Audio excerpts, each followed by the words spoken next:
La Guerra Fría ya es historia. Pero Rusia vuelve a verse envuelta en una nueva carrera armamentista. Esta vez no hay cabezas nucleares. El enemigo es un microbio. Y el campo de batalla es el cuerpo humano.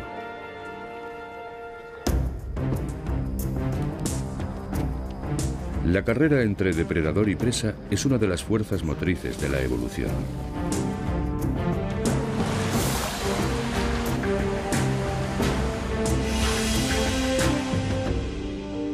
Pero este también es un depredador.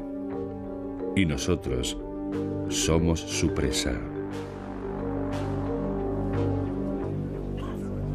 El hacinamiento reinante en las cárceles de Rusia ha favorecido la evolución de un nuevo y mortal microbio resistente a nuestros medicamentos más avanzados. Y tras escapar de las cárceles, está atacando a nuevas presas, aleatoriamente y sin aviso. Como cualquier estudiante de medicina, conocía la enfermedad, conocía los síntomas, pero no podía imaginarme qué era esto.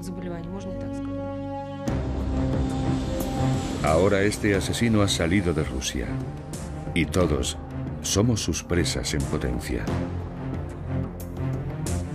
La carrera armamentista entre humanos y microbios no se puede ganar solamente con medicamentos. Pero si aprendemos a dirigir la evolución, podríamos llegar a firmar una tregua con nuestros mortales enemigos.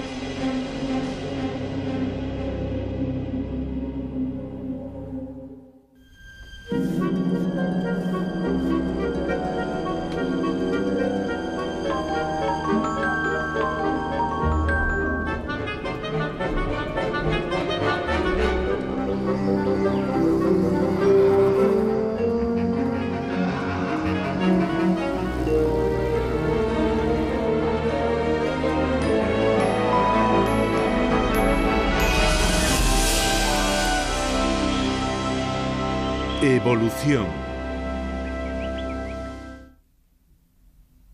La carrera armamentista evolutiva. Cualquier mañana brumosa, la región occidental de Oregón parece una tierra apacible poblada de animales tranquilos, como castores y patos. Y sin embargo, aquí habita uno de los animales más mortíferos de la tierra. Antiguas leyendas locales hablaban de su poder mortal. Pero finalmente, unas muertes en circunstancias extrañas atrajeron la atención de los científicos. Cuando estaba estudiando en la universidad hace 37 años, un profesor me contó la historia de 3 cazadores que habían venido aquí, a la cordillera costera, y los habían encontrado muertos, y descubrieron un tritón hervido en su cafetera. Esto está bien. Creo que sí. Y mi profesor me dijo, averigua si esos tritones son venenosos. Edmund Brody Jr. ha estado estudiando el tritón granulado, o taricha granulosa, desde hace aproximadamente una década junto a su hijo Edmund Brody III. En efecto, este tritón es extraordinariamente venenoso. Unas glándulas que tiene en la piel segregan una de las toxinas naturales más potentes que se conoce. Si se ingiere, la toxina puede paralizar a la víctima en minutos y bloquear funciones vitales en pocas horas. Una cantidad equivalente a una cabeza de alfiler puede matar a un humano adulto. Este es posiblemente el animal más venenoso del mundo. En su piel hay toxinas suficientes para matar a decenas de miles de ratones, o quizá unas 100 personas. Por supuesto no muerde, de modo que tenerlo en la mano no representa ningún peligro, a menos que me lo coma, cosa que no voy a hacer. Lo que nos intrigaba era por qué un animal tan pequeño como este era mucho más tóxico de lo necesario para matar a todos sus depredadores. ¿Por qué un tritón producía tal cantidad de toxinas? Sí, se puede oler la secreción. No te chupes las manos. Vale, lo intentaré.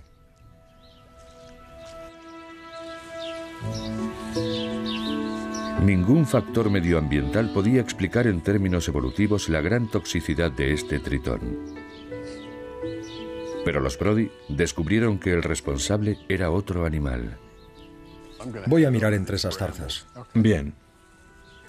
La culebra rayada abunda en esta región. Inofensiva para los humanos, se alimenta de lombrices, ranas y sapos.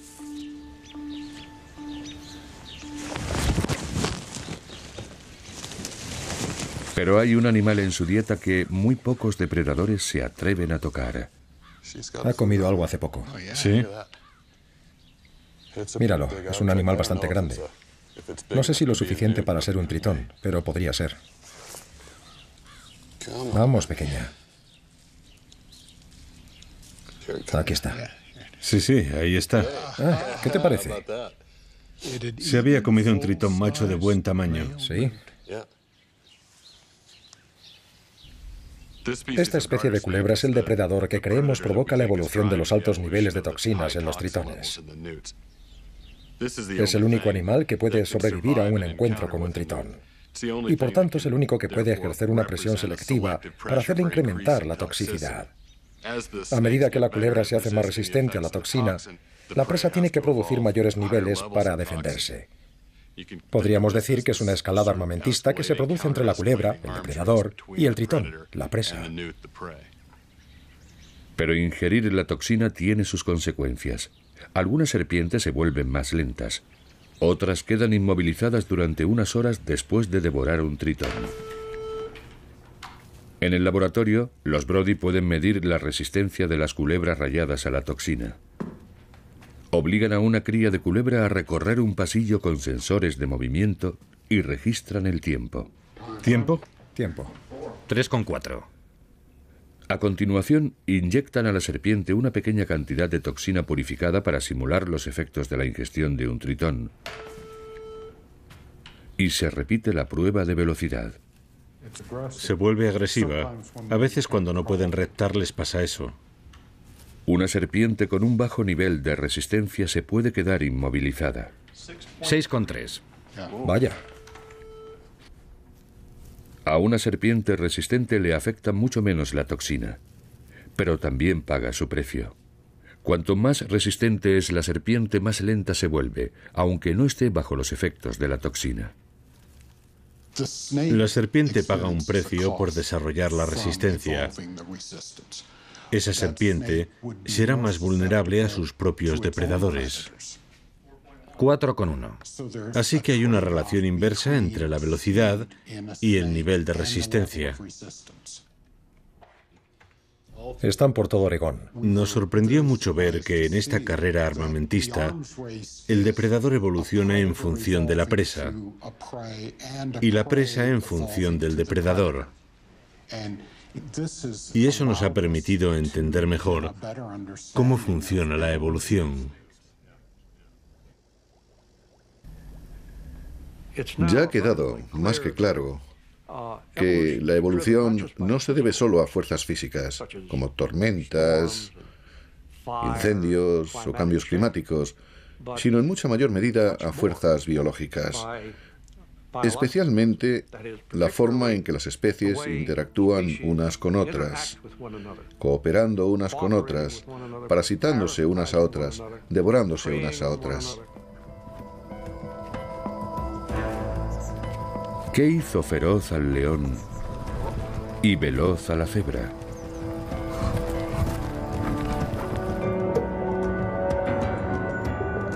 ¿Qué provocó el desarrollo de dientes y garras? La danza mortífera de depredador y presa impulsa la evolución.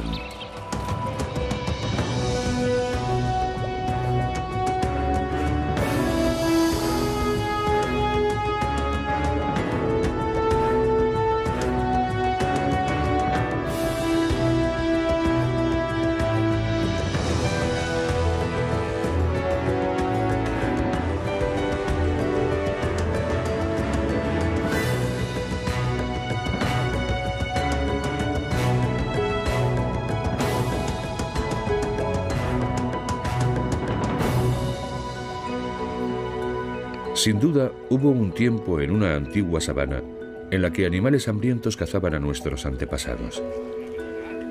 Quizá el aliento caliente de otros carnívoros en nuestro cuello impulsó nuestra propia evolución y nos hizo más rápidos, más fuertes o más inteligentes. Pero en la actualidad solo queda un tipo de depredador al que tengamos razones para temer. Los microorganismos patógenos causantes de enfermedades nos consumen desde nuestro interior. El cuerpo humano es el alimento que impulsa su rapidísima reproducción. Algunas bacterias pueden reproducirse 1 millón de veces más deprisa que nosotros. Estos depredadores microscópicos nos han acompañado a lo largo de nuestra historia.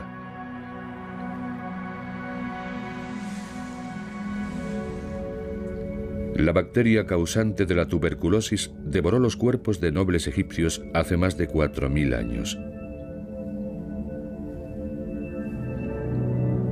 Otro microbio fue el responsable de la temida peste negra. En el siglo XIV, la peste bubónica mató a 1 de cada 3 europeos. El virus de la gripe se cobró alrededor de 20 millones de vidas durante la Primera Guerra Mundial.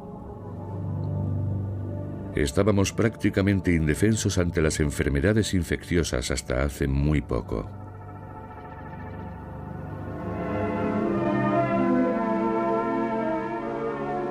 Esto es un campo de batalla en la guerra total del hombre contra la enfermedad. Aquí ha concentrado el hombre su artillería más pesada contra la muerte prematura. Los antibióticos, la medicina milagrosa de nuestra era. En el siglo XX, los científicos empezaron a concentrarse en las sustancias químicas que producen los microbios para atacarse unos a otros. Y se pensó que quizá algunas de aquellas sustancias podían atacar a organismos que provocaban enfermedades sin hacer daño al cuerpo humano. El primero de los llamados antibióticos, la penicilina, salvó innumerables vidas en la Segunda Guerra Mundial. Ahora los médicos tenían un arma para combatir las infecciones que con frecuencia mataban a los soldados heridos en los campos de batalla. En los años 50 ya había en el mercado cientos de antibióticos. Derrotar a aquellos gérmenes mortíferos parecía un juego de niños. En 1969, el director general de Salud Pública estadounidense declaró que había llegado la hora de cerrar el capítulo de las enfermedades infecciosas, pero se había precipitado.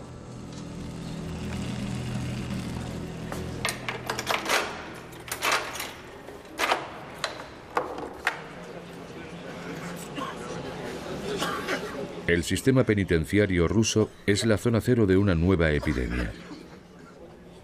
Un antiguo asesino ha regresado con renovadas fuerzas.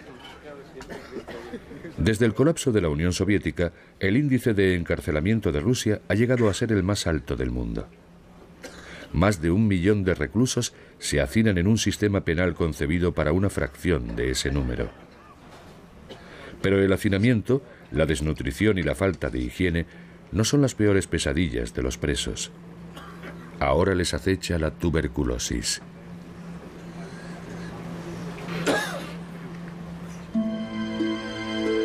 La bacteria que causa la tuberculosis puede mantenerse en estado latente durante décadas en un organismo sano. Pero si el sistema inmunológico se debilita, los microbios empiezan a multiplicarse y consumen los pulmones del enfermo. Los presos están desnutridos, muchos de ellos son alcohólicos, muchos de ellos son fumadores. Si se añade el estrés de estar en la cárcel, todos esos factores juntos hacen muy probable no solo que uno contraiga la tuberculosis, sino que se active la enfermedad. Cuando una persona con tuberculosis activa, tose o simplemente habla, expulsa partículas contagiosas que permanecen en suspensión en el aire durante horas. La siguiente víctima solo tiene que inhalarlas para resultar infectada. Al menos 100.000 reclusos tienen tuberculosis activa. Pero los antibióticos escasean. Muchos de ellos morirán antes de terminar de cumplir sus condenas.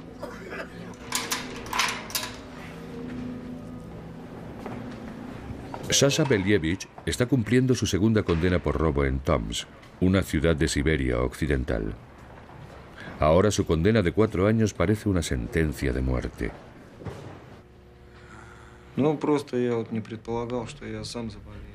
Nunca se me ocurrió que podía contagiarme. Nunca pensé mucho en esto. Al principio no podía creerme lo que me decía el médico. Pensé que podía tener otra enfermedad, pero no tuberculosis. Cuando le detectaron la enfermedad durante su primera condena, le administraron antibióticos. Y mejoró. Pero al quedar en libertad, dejó de recibir tratamiento. Ahora la tuberculosis ha vuelto. Pero aquellos medicamentos ya no le hacen nada. Los microbios que hay en su cuerpo han evolucionado. Cuando Sasha empezó a tomar antibióticos, estos acabaron con la mayoría de las bacterias de la tuberculosis. Pero cuando se detuvo el tratamiento quedaron algunos microbios vivos, los que eran más resistentes a los fármacos. Al multiplicarse estos supervivientes, todos sus descendientes tenían la misma resistencia. Y evolucionó una cepa totalmente nueva de bacterias a las que no afectaban los medicamentos habituales. Ahora los médicos de la cárcel no pueden hacer nada por Sasha. Y el suyo no es un caso aislado. Al menos 30.000 presos rusos tienen tuberculosis multiresistente. Y su número no deja de crecer. Esta epidemia ha traído a Alex Goldfarb desde Nueva York de vuelta a su tierra natal.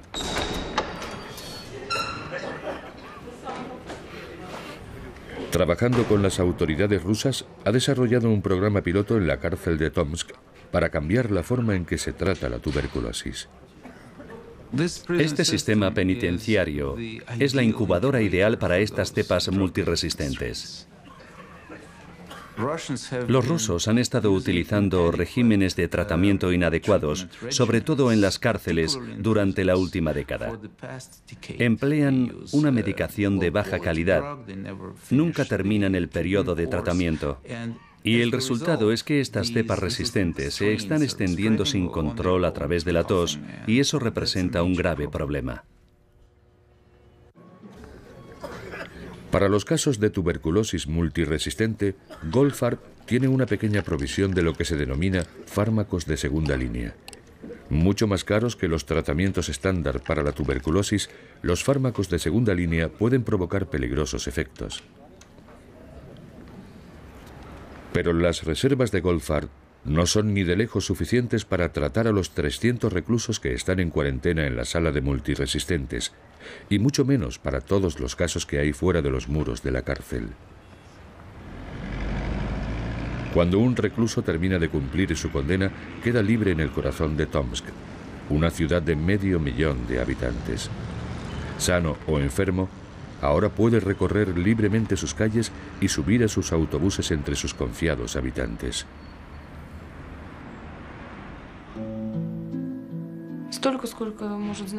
Como cualquier estudiante de medicina, conocía la enfermedad, conocía los síntomas, pero no podía imaginarme qué era esto. Ana Kolosova no sabe cómo se infectó con una cepa de tuberculosis resistente a 5 fármacos.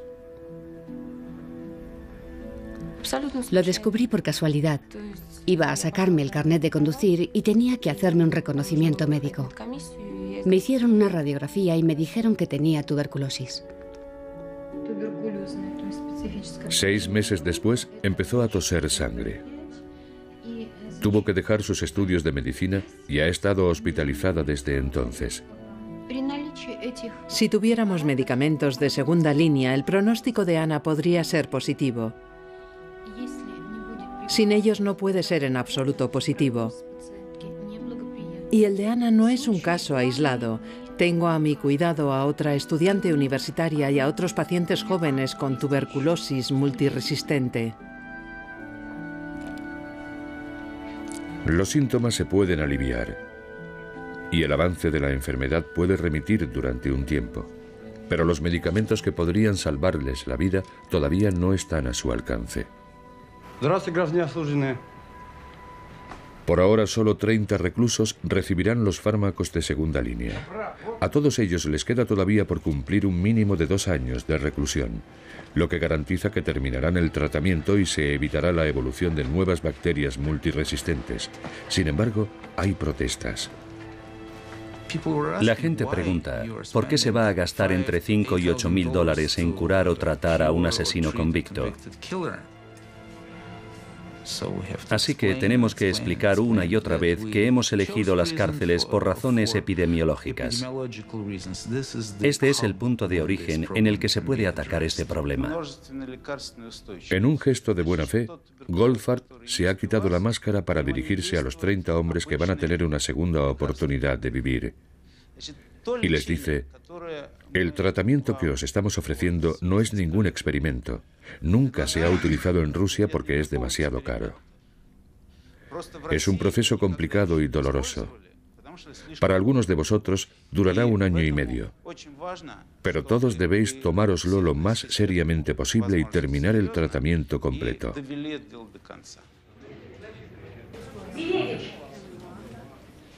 Sasha es una víctima de la evolución, pero ahora sobrevivirá a su condena. Me quedan 2 años y medio por cumplir. No me dan miedo los efectos secundarios. Solo quiero ponerme bien. Eso es todo. Pero en una residencia para enfermos de tuberculosis en las afueras de la ciudad, otros siguen siendo prisioneros de la enfermedad. Los nuevos medicamentos son la única esperanza que nos queda. No hay otra posibilidad. Es lo único que estoy esperando. Mi familia me apoya mucho. Me visitan casi todos los días, mi madre y mi padre, mis abuelos. Solo tengo 19 años. Tengo que ser optimista.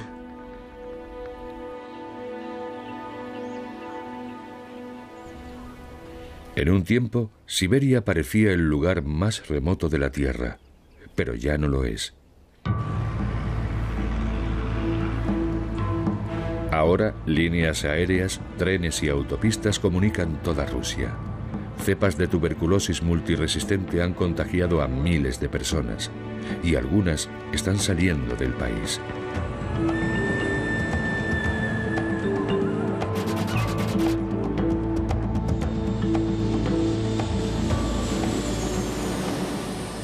Lo que ha afectado espectacularmente a la difusión de la tuberculosis es nuestra capacidad de viajar.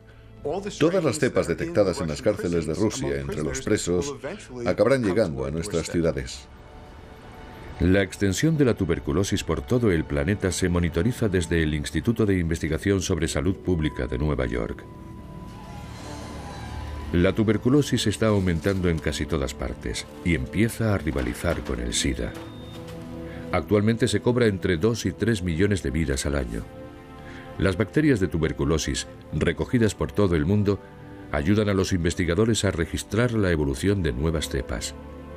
El ADN extraído de las bacterias se puede mostrar en una especie de código de barras, una huella dactilar genética de nuestro enemigo, según explica Barry Craisworth.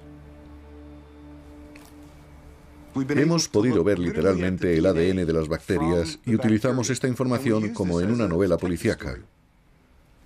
Vemos las bacterias que están infectando a diferentes personas y nos preguntamos, ¿son estas bacterias las mismas? ¿Hay alguna persona que está contagiando su cepa a otras muchas? Gracias a nuestra base de datos de huellas, hemos podido comprobar que la principal cepa que se está extendiendo sin freno en la cárcel de Tomsk ya ha llegado a Estados Unidos. Hola Barry, ¿qué tal? Mira esto. Craisworth comparte este preocupante descubrimiento con Alex Goldfarb. Esto es una huella de esa cepa 148 que nos hemos encontrado en todas las cárceles de Tomsk. La cepa multiresistente. Mira esto, exactamente el mismo patrón. Pero esta no es de la cárcel, es de un paciente de Nueva York que nos han mandado del Departamento de Salud de la ciudad. Es idéntica. ¿Y es ruso? Bueno, es un ruso que tiene tuberculosis multiresistente. Ha sido una suerte detectarlo, pero también es muy preocupante.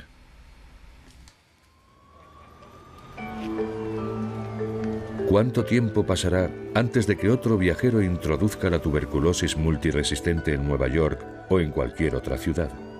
¿Cuánto tiempo pasará antes de que otros se infecten? Si brotara una epidemia, casi ninguna ciudad estaría preparada para hacerle frente. No hay suficientes profesionales preparados para diagnosticar y tratar la tuberculosis, ni reservas suficientes de medicamentos de segunda línea.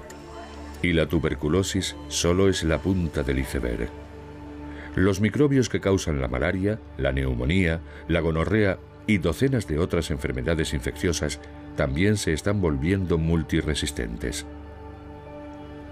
El mal uso de los antibióticos es una de las causas. El exceso de uso es otra. En Estados Unidos casi la mitad de las prescripciones son innecesarias o inadecuadas. La multiresistencia a los fármacos es un problema causado por el hombre. Y lo hemos hecho añadiendo antibióticos a los piensos animales, repartiendo antibióticos sin control en los hospitales, dejando antibióticos en el entorno. Con todos los antibióticos que hemos desarrollado en los últimos 50 años, hemos acelerado un proceso evolutivo. El resultado es que va a aumentar el número de microbios resistentes a los fármacos hasta el punto de que algunas de las bacterias más peligrosas dejarán de ser tratables. Estamos en una carrera constante contra los microbios y, por desgracia, estamos perdiendo. Es una carrera armamentista sin fin. Cuantos más fármacos lanzamos contra los microbios, mayor resistencia desarrollan. Quizá ha llegado el momento de cambiar de estrategia.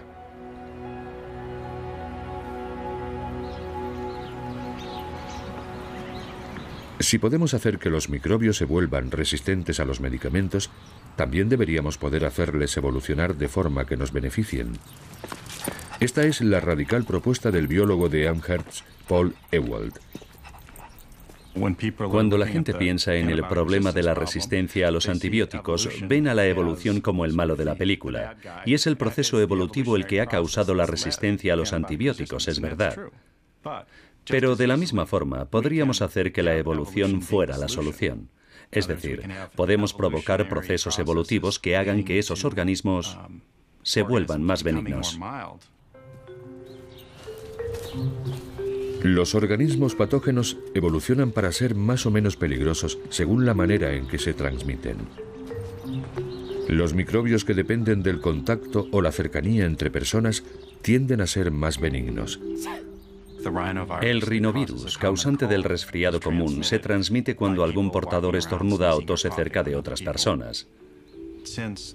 Dado que en realidad depende de personas medianamente sanas para transmitirse, no es extraño que sea uno de los virus más benignos que conocemos. Pero los microbios que se transmiten a través de insectos, o de comida, o agua contaminada, tienden a hacer enfermar de gravedad a sus víctimas.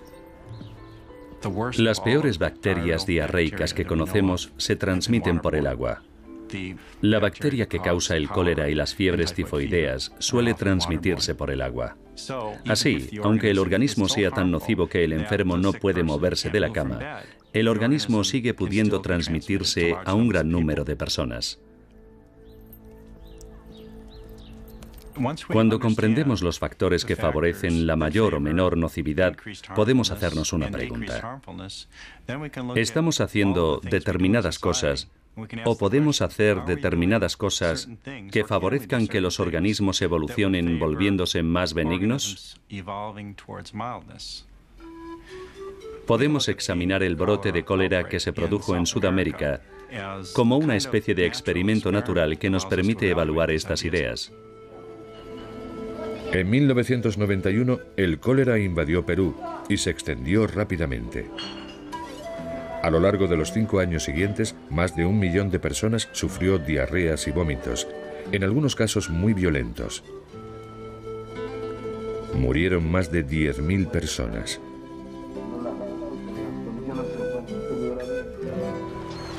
La enfermedad se transmitió a través de aguas contaminadas con excrementos humanos o de alimentos que habían sido lavados y manipulados por personas infectadas. Ewald recogió cepas de bacterias del cólera de esta epidemia y midió la cantidad de toxinas que producían, un indicador de su virulencia. Con el paso del tiempo, iba a documentar la evolución en acción. Si tenemos aguas contaminadas que están siendo el agente de transmisión, esperamos que el organismo del cólera evolucione hasta alcanzar un nivel particularmente alto de nocividad. Y eso es exactamente lo que vemos. Descubrimos que las bacterias que habían invadido países con sistemas de aguas deficientes evolucionaron volviéndose más nocivas con el tiempo. De hecho, se habían vuelto más toxigénicas.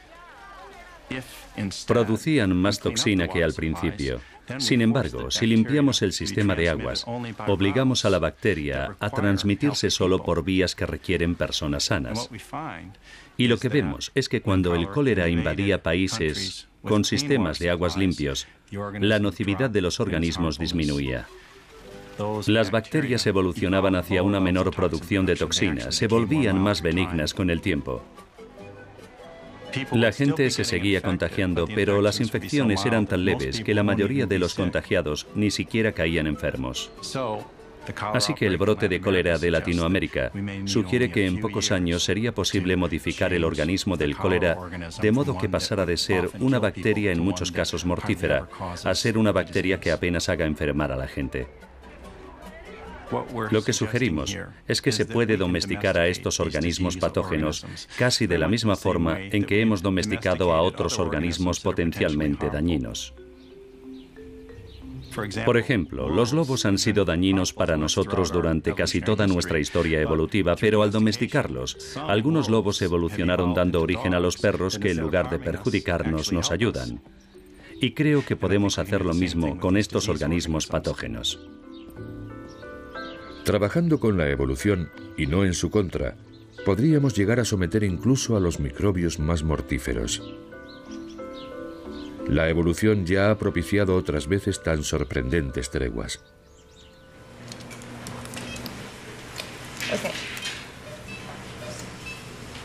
La mayoría de los felinos salvajes ha desarrollado, gracias a la evolución, una forma de convivir con un virus relacionado muy de cerca con otro que está diezmando a la humanidad. Su historia fue descubierta por Stephen O'Brien, que ha acudido aquí, al Zoo Nacional, para examinar a este guepardo sedado. Originalmente empezaron a interesarme los felinos porque me interesaba la interacción entre las enfermedades infecciosas y los genes de las especies que las sufren. Empezamos a trabajar con guepardos y a continuación empezamos a estudiar una a una las 37 especies diferentes de la familia de los felinos. Y lo que estamos aprendiendo de ellos es que son un espejo de los procesos evolutivos humanos.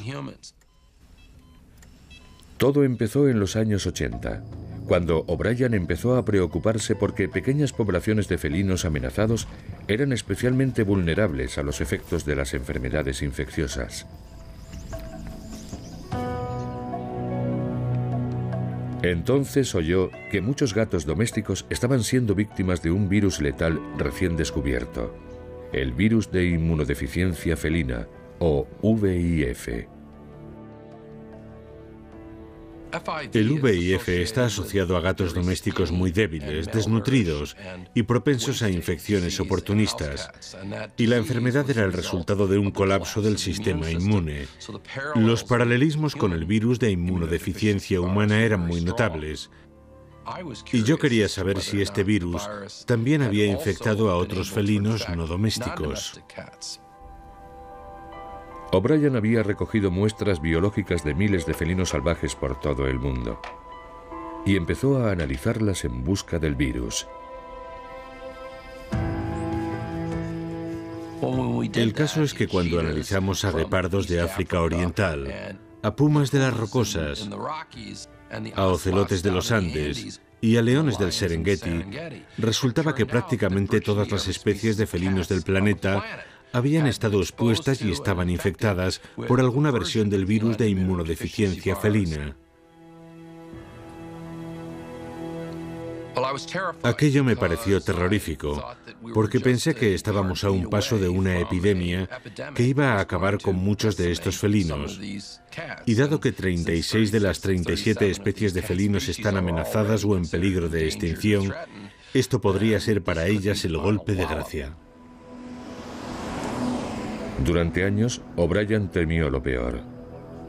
Alertó a directores de zoos y parques naturales de todo el mundo para que hicieran análisis a sus animales en busca del virus y de síntomas similares a los del SIDA. Sin embargo, lo que descubrimos fue que pasaba el tiempo y que estos felinos no se ponían enfermos. Era como si hubieran desarrollado algún tipo de resistencia a este virus mortal. Las investigaciones de O'Brien sugieren que el VIF empezó a infectar a los antepasados de los felinos hace aproximadamente 1 millón de años y diezmó a estos animales. Pero unos pocos supervivientes experimentaron mutaciones que los hicieron resistentes al virus. Estos supervivientes transmitieron sus genes protectores a su descendencia y a la mayoría de los felinos salvajes que existen en la actualidad. Con el tiempo, también es posible que el virus haya evolucionado hacia cepas más benignas. En la actualidad, los felinos salvajes y el VIF han llegado al final de un largo proceso evolutivo y se han adaptado mutuamente. Los humanos y el VIH han emprendido hace poco el camino que podría llevar algún día a una tregua similar. Pero el ejemplo de los felinos salvajes convenció a O'Brien de que tenía que haber humanos que hubieran desarrollado mutaciones que les protegieran del VIH. Y se propuso encontrarlos. A lo largo de un periodo de 10 años, estuve recogiendo discretamente muestras de sangre de 10.000 individuos de alto riesgo. Mis colegas y yo extrajimos el ADN y nos quedamos boquiabiertos al descubrir una clarísima mutación que protegía contra la infección del VIH. Y era el primer gen que podíamos decir sin ninguna duda que estaba influyendo en el resultado de la exposición a este virus mortal. La mayoría de las personas tenemos unos receptores en las células inmunes que proporcionan al VIH una vía de entrada. Pero las personas que tenían la mutación descubierta por O'Brien carecían de algunos o de todos estos receptores. Así, la infección del VIH resultaba imposible. Esta mutación está presente aproximadamente en un 10% de los europeos de raza blanca, pero está completamente ausente en los pueblos nativos africanos y orientales. Algún factor de la historia evolutiva de los europeos debía haber favorecido la supervivencia de las personas que tenían esta mutación. Hemos utilizado técnicas de datación muy precisas para establecer cuándo fue la última vez que se produjo una presión selectiva de ese tipo, y ocurrió hace 700 años. Si consultamos los libros de historia, fue entonces cuando se propagó una enfermedad enormemente infecciosa, una pandemia, que fue la peste negra o peste bubónica, que acabó con 1/3 de la población de Europa. Una mutación que salvó de la peste a parte de la población hace 7 siglos puede proteger ahora a sus descendientes del contagio del SIDA. Hoy en día, cuando examinamos los genes de los gatos o de los humanos, descubrimos que están plagados de estas huellas de epidemias históricas que han definido la supervivencia de las especies que siguen existiendo.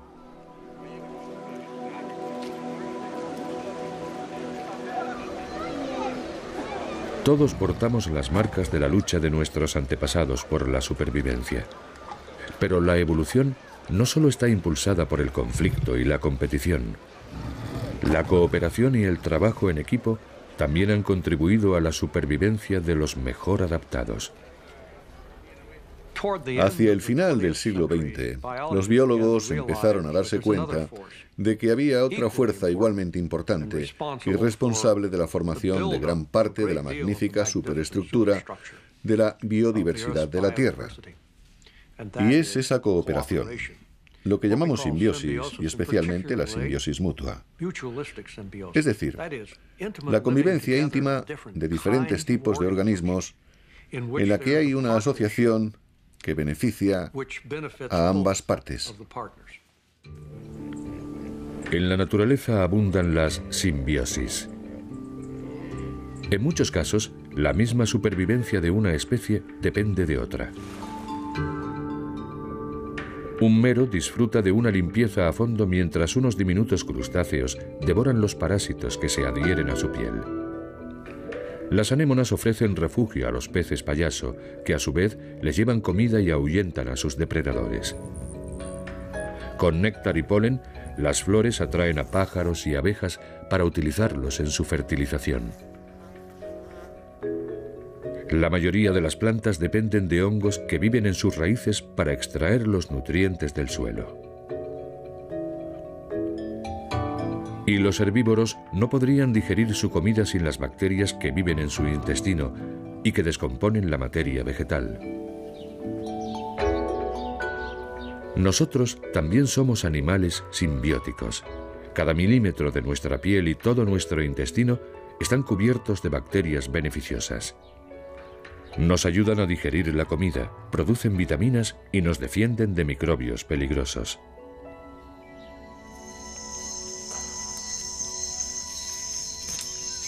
La simbiosis hunde sus raíces profundamente en la historia de la Tierra.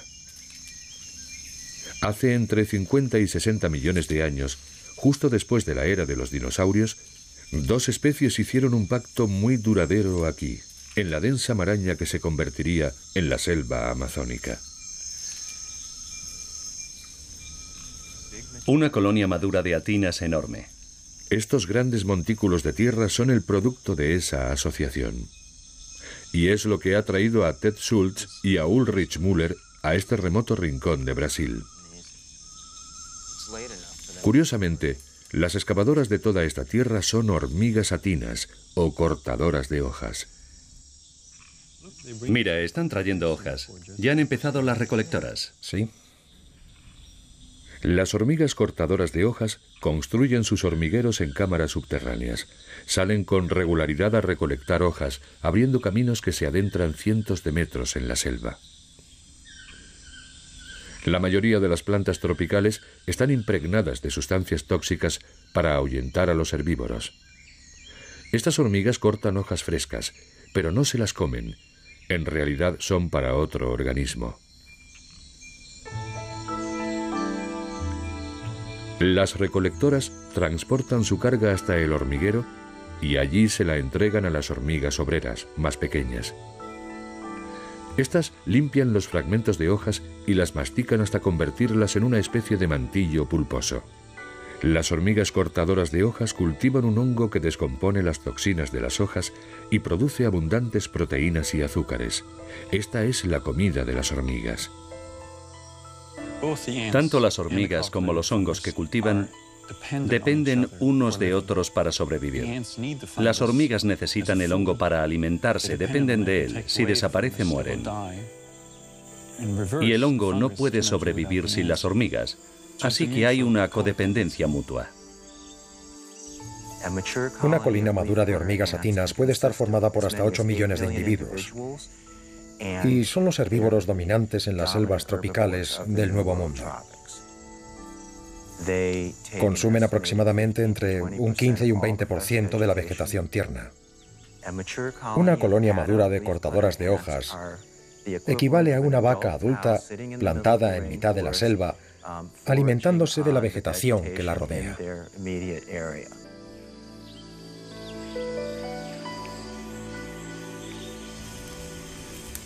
La selva en su totalidad se ve afectada por la simbiosis entre hormigas y hongos. Para comprender cómo evolucionaron, Schultz y Müller han recogido nidos de hormigas atinas por toda América Latina. Aquí hay uno. ¿Dónde? Ah, sí. Un ojo entrenado puede detectar los sutiles signos que indican la presencia de un nido reciente, establecido hace quizá 6 meses, cuando una nueva reina abandonó otro nido con una pequeña cantidad de hongos en la boca y lo enterró en el suelo. Ahí está. ¡Qué maravilla! Abrir un nido es un momento muy emocionante. De repente se abre la cavidad y ves el huerto de hongos. Incluso puedes ver a la reina. Ahí está la reina. Sí, ahí está. Es del tamaño de un cacahuete. Lo que hemos aprendido estudiando a las hormigas es que se puede sobrevivir a largo plazo, más de 50 millones de años como agricultor. Hay un paralelismo muy claro entre la agricultura de las hormigas y la agricultura humana. Los dos tipos de sociedad dependen del cultivo de otro organismo y utilizan procedimientos muy complejos para fomentar el crecimiento de esos organismos. Pero los agricultores humanos tienen que combatir las plagas en sus cultivos, mientras que en los huertos de las hormigas no parece existir ese problema. Tras un siglo de investigaciones, se concluyó que las hormigas eran tan hábiles agricultoras que sus cultivos estaban libres de infecciones. Pero un joven recién licenciado en 1998, Cameron Curry, no acababa de creérselo. De hecho, hubo quien llegó a decirme que buscar enfermedades en los huertos de las hormigas era una tontería de proyecto, que las hormigas mantenían sus huertos libres de enfermedades, así que ¿por qué buscar algo que no existía? De modo que empecé a recoger colonias de hormigas y luego aislaba partes del huerto para ver qué había ahí, además de los hongos que cultivaban las hormigas. Aisló 1.500 muestras de hongos y en todos los casos aparecía en poco tiempo un moho muy agresivo. Cuando retiraba las hormigas de un nido, el mismo moho acababa con los hongos en cuestión de días. De modo que sí había plagas en los huertos de las hormigas. Pero ¿cómo conseguían mantenerlas tan completamente controladas? A Cameron le había llamado la atención una sustancia blanca cerosa que cubría parte del cuerpo de algunas hormigas. Lo que realmente le intrigaba era que las hormigas que trabajaban en los huertos estaban cubiertas con aquella sustancia, y consultó a los expertos al respecto. Hasta ahora siempre se había pensado que era algún tipo de secreción indeterminada que producían las hormigas por razones desconocidas y probablemente insignificantes. Y Cameron fue el primero que puso esa secreción cerosa bajo el microscopio y observó que no era una sustancia inerte y sin vida, sino que estaba viva. Aquella cera resultaba ser una alfombra de bacterias. Pero lo que más asombró a Cameron fue que se trataba del mismo tipo de bacterias que producen la mitad de los antibióticos que se utilizan en la medicina humana. Recuerdo que el director de mi tesis y yo nos reíamos pensando que tendría gracia que las hormigas hubieran estado utilizando estas bacterias para producir antibióticos durante millones de años y los humanos las hubiésemos descubierto hace 60 años. Y en aquel momento pensamos que la idea era un tanto inverosímil. Inverosímil, pero cierta.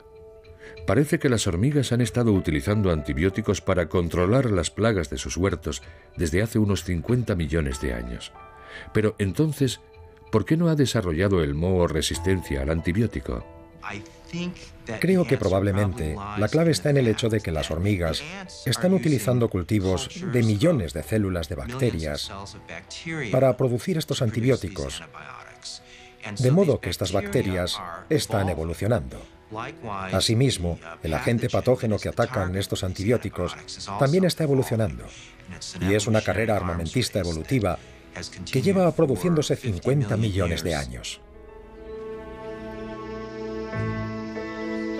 Así pues, en la simbiosis entre las hormigas y los hongos, también toman parte el moho agresivo que ataca los huertos de hongos y las bacterias que viven en los cuerpos de las hormigas. A menudo la naturaleza es más compleja de lo que parece a primera vista. Los científicos apenas están empezando a comprender cómo pueden interactuar 2, 3 o 4 especies, pero todavía les falta mucho para comprender cómo pueden interactuar miles o decenas de miles de especies para crear los monumentales ecosistemas del mundo, como las selvas tropicales o los arrecifes de coral. Y el vacío más notable en nuestro conocimiento es el referente a las bacterias y los microorganismos, porque ellos son los que forman la base del mundo viviente. Nosotros los necesitamos a ellos, pero ellos no nos necesitan. Y sin embargo, hacemos todo lo que podemos por evitar los microbios. Todo un arsenal de nuevos productos lanza el mensaje alto y claro. El único germen bueno es el germen muerto.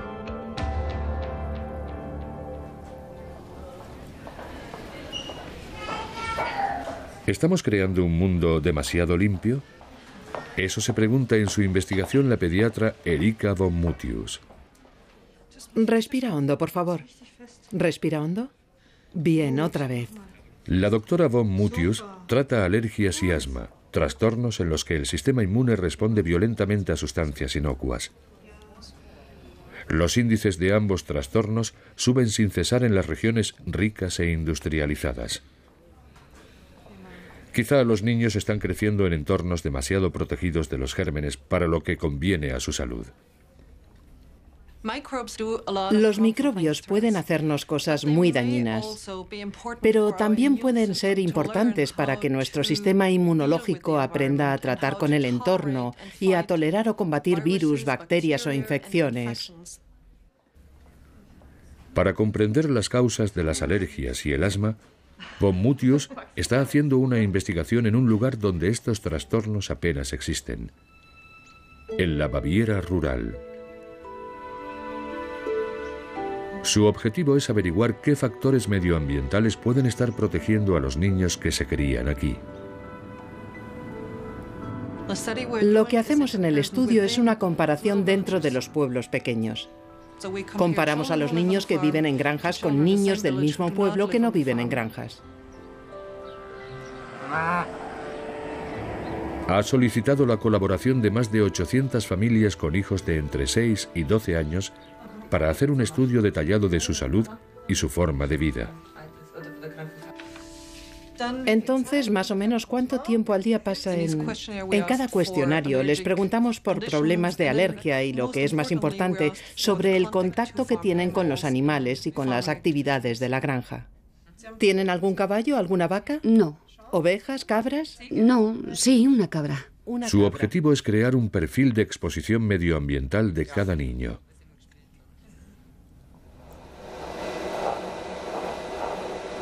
Su equipo analiza muestras de polvo de alfombras y ropa de cama en toda la casa en busca de pelo de animales, partículas de polvo y microorganismos.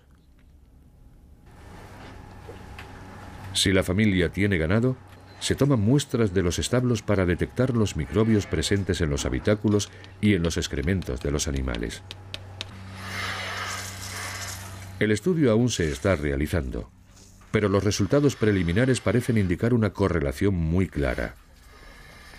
Uno de los factores que parecen tener más importancia es el contacto con el ganado. Estos niños, cuanto más tiempo pasan en los establos y cuanto antes empiezan a hacerlo, más protegidos parecen estar frente a las alergias. Puede que los altos niveles de microorganismos de los establos contribuyan a fortalecer el sistema inmunológico del niño para toda su vida. Los microbios siempre han estado a nuestro alrededor y tenemos que encontrar el equilibrio entre erradicar el efecto perjudicial de las bacterias y quizá también aprovechar los componentes beneficiosos que pueden tener. Es algo que conseguiremos en el futuro. Nuestra especie evolucionó en un mundo lleno de microbios y de otros animales. Y apenas hemos empezado a entender el valor de esta herencia. Los científicos y los investigadores que se han centrado en este tema cada vez están más de acuerdo en que es un gran error que la humanidad se separe demasiado del resto de los seres vivos. La inmensa mayoría de las especies son nuestras amigas, no nuestras enemigas. Y no solo nos beneficiamos de ellas, sino que en conjunto son esenciales para nuestra existencia.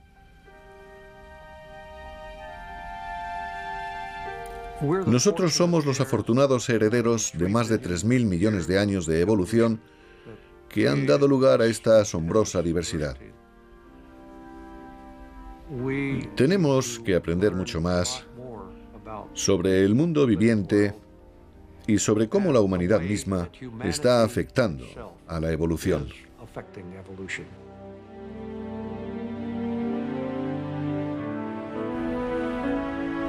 Como todos los seres vivos, los humanos somos producto de la evolución.